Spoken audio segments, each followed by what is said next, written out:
जम्मू कश्मीर सरकार का एक जवाब आया है ख़ास तौर से उन टीचर्स के लिए जो मुख्तलिफ़ जगहों पर लगने चाहिए थे लेकिन नहीं हुआ और असातिज़ा की कमी को दूर करने के लिए सवाल पूछा गया था कि गवर्नमेंट क्या कर रही है। उसका जवाब आया। तीन चार बातें हैं टीचर्स के हवाले से। एक तो 2018 की जो जनरल लाइन टीचर्स जिन्हें भर्तियां होनी थी जिनको फ्रीज़ कर दिया गया उनको डीफ्रीज़ जल्द किया जाएगा हुकूमत के जवाब के मुताबिक। मुंजमद असामियाँ जो टीचर्स की थी उनको तकर्रियों के लिए बहुत जल्द इनको जो है अपॉइंटमेंट्स हो जाएंगी। वज़ीर तालीम सकीना इत्तू ने ये ऐलान किया है। और उधमपुर वेस्ट से बीजेपी के एमएलए हैं, सीनियर लीडर हैं, फॉर्मर फाइनेंस मिनिस्टर हैं पवन गुप्ता। उनने सवाल पूछा था।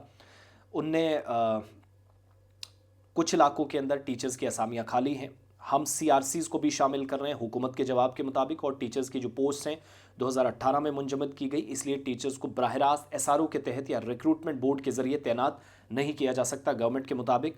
लेकिन इन पोस्ट को ख़त्म करने की कोशिश कर रहे हैं ताकि नए टीचर्स की अपॉइंटमेंट हो और बच्चों को अच्छी तालीम मिल सके। सवाल गुप्ता साहब ने पूछा था कि अगर गवर्नर राज के दौरान टीचर्स की अपॉइंटमेंट पर पाबंदी की गई थी तो मौजूदा गवर्नमेंट के डोमेन में है, वो इस पाबंदी को मनसूख कर सकती है। पूरी तरह जम्मू कश्मीर यूनियन टेरिटरी इसके लिए बाख्तियार है। और सिर्फ उधमपुर ज़िले में टीचर्स के 1800 से ज़्यादा पोस्ट खाली हैं, बच्चों को मयारी तालीम नहीं मिल रही है, कामकाज मुतासिर हो और टीचर्स पर दबाव काफ़ी ज़्यादा। वैसे तो हर ज़िले की कहानी है, ये पवन गुप्ता साहब ने अपने ज़िले की बात की थी। जो जवाब आया उसमें हुकूमत के मुताबिक 2018 में स्टेट एडमिनिस्ट्रेटिव काउंसिल के फैसले के ज़रिए जो टीचर्स के ओहदे थे जिनको फ्रीज़ किया गया उनको डिफ्रीज़ कर दिया जाएगा। इस पर गौर हो रहा है ताकि नई असामियाँ जो है वो क्रिएट करके मज़ीद इस पर भर्ती हो सके। एक इसके अलावा 27 डिपार्टमेंट्स में लेक्चरर्स की 594 पोस्ट जेकेपीएससी को भेजी गई। 727 नॉन टीचिंग और एमटीएस की 43 टीचें बहाली इसकी भी होगी, इस पर गौर किया गया। फाइनेंस डिपार्टमेंट को चली गई। खाली असामियों को पुर करने के हवाले से उनके मुताबिक तमाम असामियाँ जिसमें आरईटीज़ हैं, रहबर तालीम टीचर्स हैं, इसके अलावा टीचर ग्रेड 1-2 हैं, उनकी ट्रांसफ़र का मसला है, इनको भी मुंजमद कर दिया गया है ताकि एसएसए के तहत काम करने वाले जो टीचर्स हैं उनकी तनख्वाह के मसले को हल किया जा सके। इस पर भी एक मस्बत पॉलिसी और फ्रेमवर्क के साथ हुकूमत जल्द सामने आएगी जहां ट्रांसफ़र और प्रमोशन वाले मसले खाली हो जाएंगे।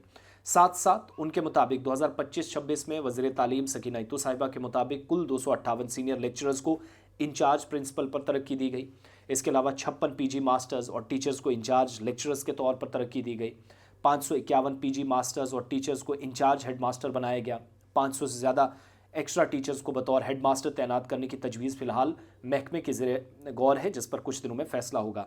80 हेड मास्टर्स को इंचार्ज जोनल एजुकेशन ऑफिसर के तौर पर तरक्की दी गई।